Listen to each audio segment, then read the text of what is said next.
ሰሃቦች እኮ አይላቢ ወላሏቸው ለማለት ራሱ ወላሂ ይከብዳል፣ ወላሂ ይከብዳል። እሳቸውን ተው ውስጥ እሳቸውን ተው። ቁርአን የሚያስቀርቡንን ሼኻችን ጋር ሄደን ሼኼ አይላቢ ይባላል አይባልም? ሼም ነው። ወላሂ እኔ ይከብደኛል ለራሴ። አሁን ቁርአን ያስቀራኝ ሼኽ ጋር ሄጄ ወይ ደግሞ ደውዬ ሄሎ ሼኽ አብዱራህማን እንዴት ነው አይላቢ እሺ ብዬ መዝጋት በጣም ነው የሚከብደኝ። ማሻአላህ ማሻአላህ። የመጨረሻ ፖይንት ደግሞ ምናልባት አሁን ለምሳሌ ያው ግዴታ ሲገለጽ እንትን ነው። አንዳንዴ ምንድነው ካፌ ወጣ ነው አይደለ? ሆድ ያባውን ብቅል ያወጣዋል ይባል የለ በአበሽኛው። ነብዩን አለይሂ ሰላቱ ወሰላም ልንሰጣቸው የሚገባው ቦታ ሲባል በጣም ጠቅሰዋል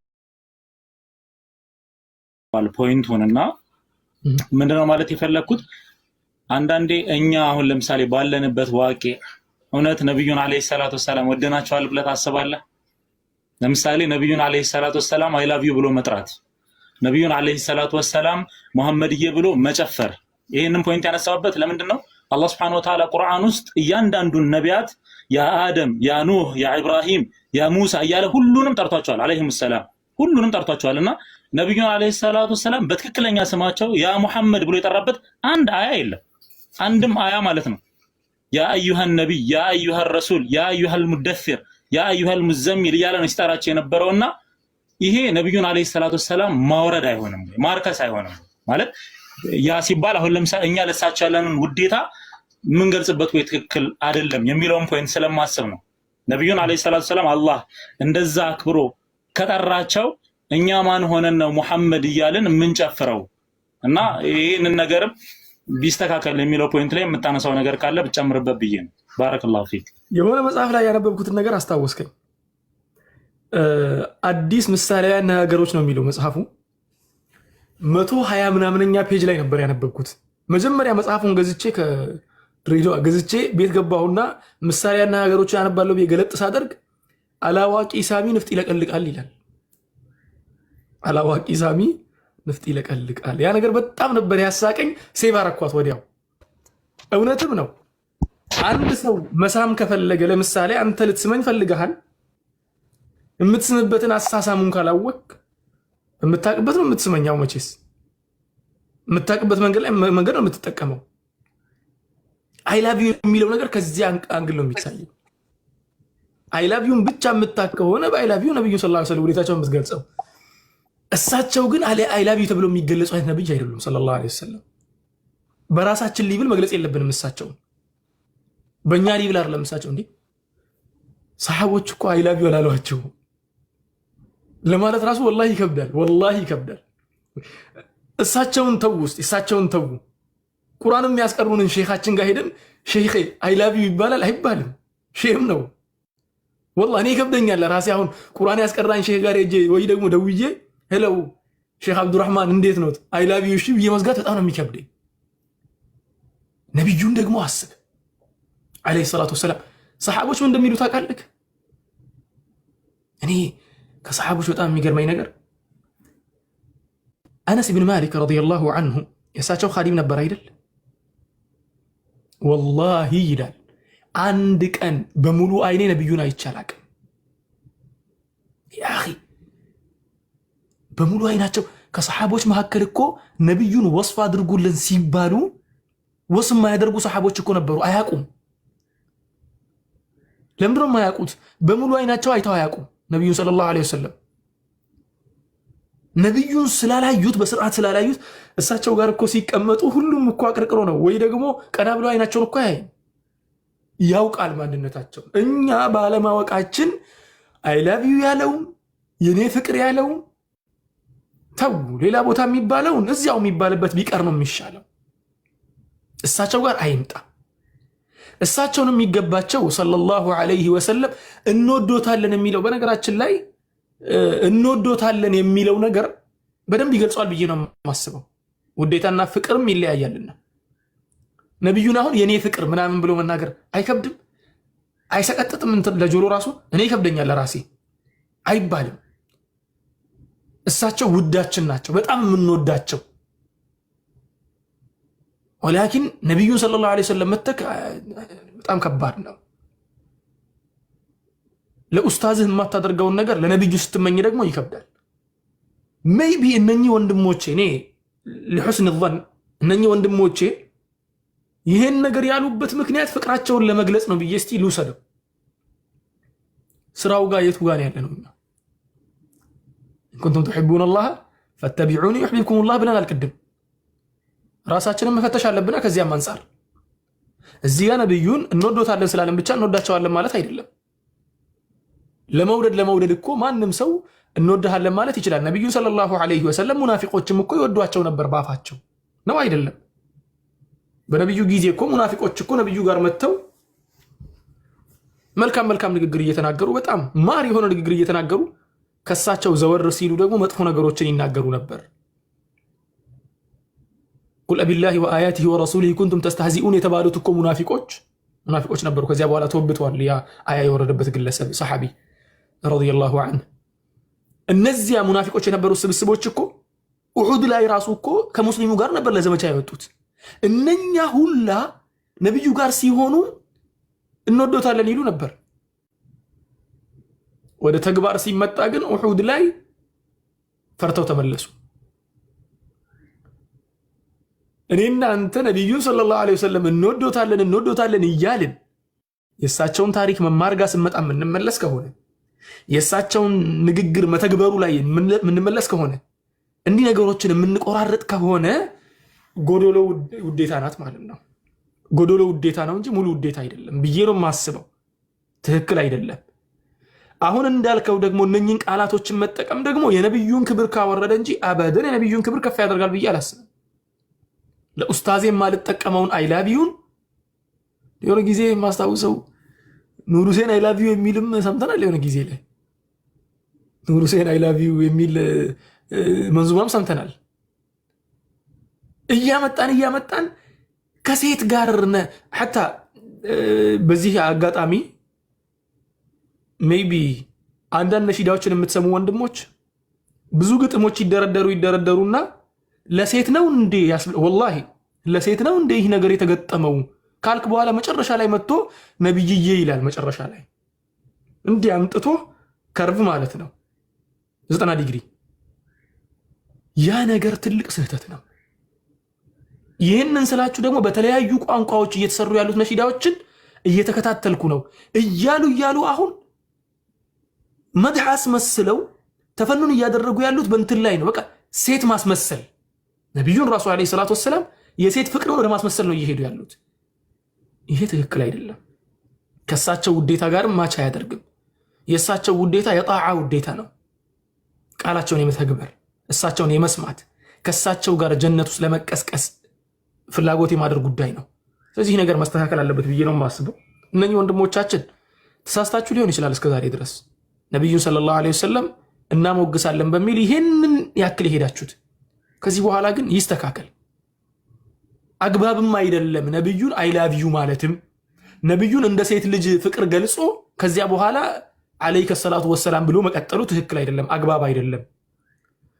እንትን የሚባል ነገር አለ። ትሬንድን ለመሳብ የምትፈልግ ከሆነ ሰዎችን ሰርፕራይዝ ማድረግ አለብክ። የሆነ ያልተጠበቀ ነገር ታመጣና ታፈነደዋለህ መጨረሻ ላይ። ነብዩ ደግሞ ለትሬንድ አይመቹም። እሳቸው ነብይ ናቸው፣ ነብያችን ናቸው፣ የምናከብራቸው ናቸው። ለትሬንድ የምንጠቀማቸው ነብይ አይደሉም። ይሄ ሊታወቅ ይገባል።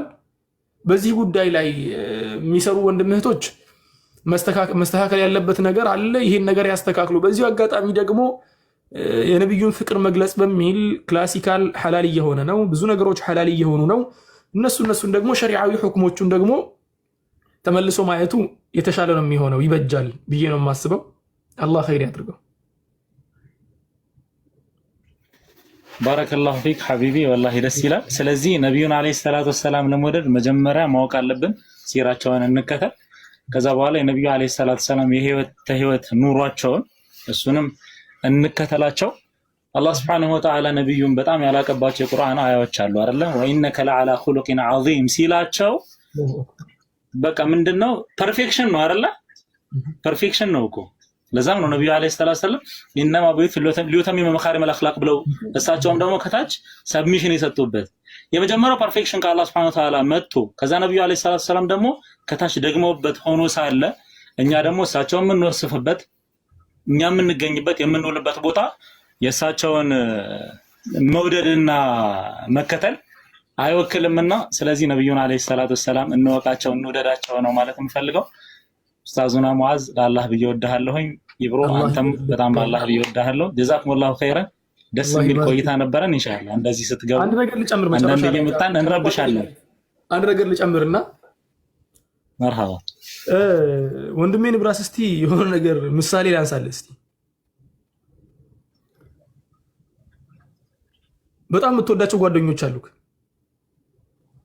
እነኚህ የምትወዳቸውን ጓደኞች ግን ስታወራቸው ማለት ነው እንዴት ነሽ ጀለስ ሰላም ነሽ ምናምን ብለህ ታወራቸዋለህ። አባትህን ሰው በተሰበሰበበት እንዴት ነሽ ጀለስ ብትላቸው እንዴት ነው አባትህን? ያ አላህ ነብዩን አይላቢው ምናምን የሚሉ ወንድሞች ከዚህ አንፃር ነው የማየው። ወላሂ ከዚህ አንፃር ነው የሚታየኝ። ለሴት የተገጠሙ ግጥሞችን እያመጡ ነብዩ ላይ የሚተገብሩ ወንድሞችን ከዚህ አንፃር ነው የማየው። ልክ ወላጅ አባትህን የምታከብራቸውን አንቱ ብለህ ራሱ እኮ ለማውራት ራሱ የሚከብድ አይነት እንትን እኮ ነው።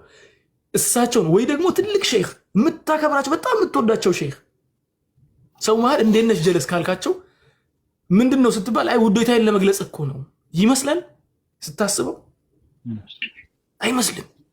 ማቻ አያደርግም። በቃ የሆኑ ቃላቶች ለሆኑ ሰዎች የተወሰኑ ናቸው። የነብዩ ሰለላሁ ዐለይሂ ወሰለም ፍቅር ሲገለጽ ከነ ክብር ነው የሚገለጽ፣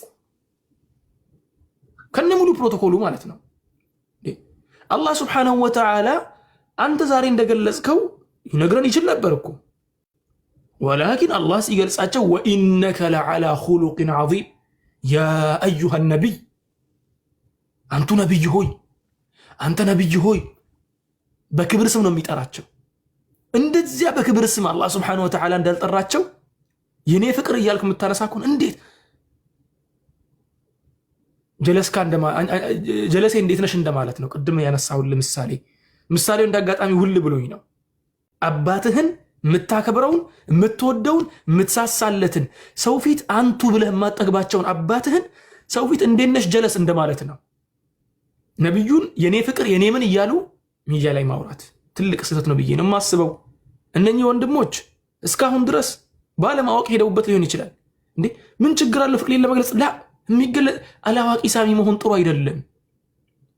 የምትወዳቸው ከሆነ በንፍጥ መለቅለቁ መልካም አይደለምና ተወው። ያንን የእሳቸውን ታሪክ ተማር። አሁን ለምሳሌ ነሺዳ ሲወጣ እኔ ይህን ነገር መናገር የጀመርኩት ዛሬ አይደለም። ብዙ ወንድሞች ያውቃሉ። ከዛሬ 2 ዓመት 3 ዓመት በፊት ስናገር ነበር። ወንድሞች ነሺዳ ስታወጡ ነብዩ አይናቸው ተኩሏል እያላችሁ አደጋግሙ። ስለ አይናቸው ኩል አይደለም ለመናገር የመጡት ሰለላሁ ዐለይሂ ወሰለም። እሳቸው ዲን ይዘው ነው የመጡት። እሳቸው እኮ እንዴ ስለ ሜካፕ አይደለም እኮ ያስተማሩት፣ ስለ አይን ኩል። ሁሌ አይናቸው ተኩሎ ተው፣ ያንን ችግር የለው አንድ ያንስታላር በቃ ይበቃል። ከዚያ በኋላ ግን እሳቸው ሊያስተምሩት የመጡት ትልቅ አንኳር እንትን አለ። ሁሌ እንትን ይወድሃል የሚባል ሲስተም አለ አይደል? እከሌ ይወድሃል። ምንም ከዚያ ውጭ ያለው ነገር አይነገርም። ምንም ዲቴል ውስጥ አትገባም፣ ግን ይወድሃል። ያ አይነት አካሄድ ነው የመጣው። ያ ደግሞ ትልቅ ስህተት ነው። ታሪክ ልናገር ቢል እንኳ የሚናገር ነገር በደንብ አድርጎ ማምጣት ያልቻለ ሰው በእንዲህ አይነት ነገሮች በድፍን መጨረስ ይችላል። አንተ ግን ብዙ የምታወራው ታሪክ አለክ። ስለ ነብዩ ልናገር ብትል 100 ሺህ የሚነገሩ ነገሮች አሉ። ልክ ታሪክ የሌላቸው ይመስል አይናቸው ተኩሎ 10 ጊዜ። ትክክል አይደለም። የትልቅ ስህተት ነው። ስለሳቸው መናገር ትፈልጋለህ? ናም የሰሩትን ዒባዳ ተናገር፣ ስነ ምግባራቸውን ተናገር። ምክንያቱም እኛ የምንፈልገው ፍጥረታቸው እኮ የሳቸው ተኩሎ መወለድ ፍጥረታቸው የሳቸው ጊፍት አላህ የሰጣቸው ነው። አንድ የተናገር ካለ ማሻአላህ እሳቸውን ገለጽካቸው። ከዚያ በኋላ ግን እኔ ከሳቸው የምማረው ስለ አይኑ ጉዳይ ስለ ምንም ጉዳይ አይደለም። ላ ስለ ተግባራቸው ነው ከሳቸው የምማረው። እሳቸው የሰሩትን ከሰው ጋር የተኗኗሩበትን ያደረጉትን ያዘዙትን የከለከሉትን ነው የምማረው። ወደ ነሺዳው ዓለም ስትመጣ ደግሞ ምንም አታገኙም። አብዛኛው ስለ ነብዩ የሚናገረው ስለ ውበት ብቻ ነው። ውበታቸውን መግለጽ ችግር የለውም። ማሻአላህ እንኳንም ገለጽ ካንዴ 10 ግን 10 ነሺዳ ላይ 10 ውበት ብቻ የምትናገር ከሆነ እሳቸው ዓላማ የላቸውም እንዴ? ከውበት ውጭ የተላኩለት ነገር የለም እንዴ? ወማ አርሰልናከ ኢላ ረሕመተን ሊልዓለሚን ነው። ረሕመቱን ታዲያ እንዴት ገለጽከው? በአይን ኩል ብቻ ረሕመት ይገለጻል? በቁመና ብቻ ረሕመት ይገለጻል? ላ ተግባራቸው ተነግሮ ረሕመት የሚገለጸው ያ ነገር ሊታሰብበት ይገባል። በነሺዳው ዓለም ውስጥ ያሉ ወንድሞች የክላሲካል ነገር 10 ተናግሬያለሁ። ኺላፍ አለበት እያሉ የሚያነሱ ወንድሞች አሉ። ኺላፍ የለበትም። አጅመዐ አልዑለማኡ ቀዲመን ወሐዲሰን እስከ 13ኛው የኢስላም ክፍለ ዘመን ድረስ የኢስላም ክፍለ ዘመን ነው እያልኩ ያለሁት እስከ 4ኛው ክፍለ ዘመን ድረስ ሲጀመር በዚህ መልኩ መጨፈር አይታወቅም ነበር።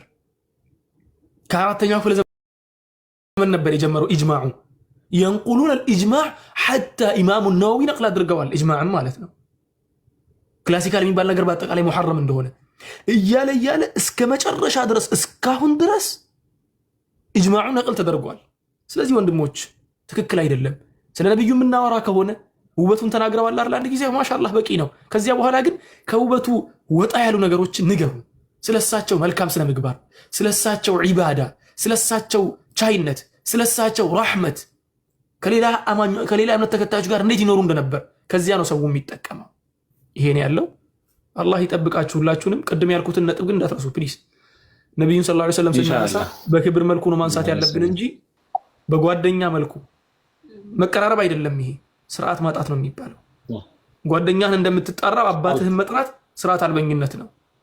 ጓደኛህን እንደምትጠራው ፍቅረኛህን እንደምትጠራው ነብዩን መጥራት ደግሞ ስርዓት አልበኝነት ነው።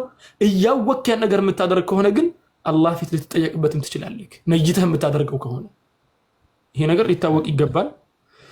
ወላሁ አዕለም ወሰለላሁ ወሰለም ዐላ ነቢይና ሙሐመድ። የክላስ ሰዓትም ደርሷል አሁን። አብሽር ጀዛከላህ ኸይር ሙአዚ፣ አላህ ይጠብቅህ። አሚን ወኢያኩም። አላህ ብዬ ወዳችኋለሁ ሁላችሁንም። ወንድሜ ያስ ዛሬ የተገናኘነው መሰለኝ ሐቢብ። ሰላም አለይኩም። ወዐለይኩም ሰላም ወራህመቱላህ። كيفك معاذ؟ الحمد لله والله إبرو الحمد لله. السلام عليكم ورحمة الله وبركاته. وعليكم السلام ورحمة الله. إبرو ጓደኛ ነው። أبشر ሰው ግን ጀለስ አይደለም። أبشر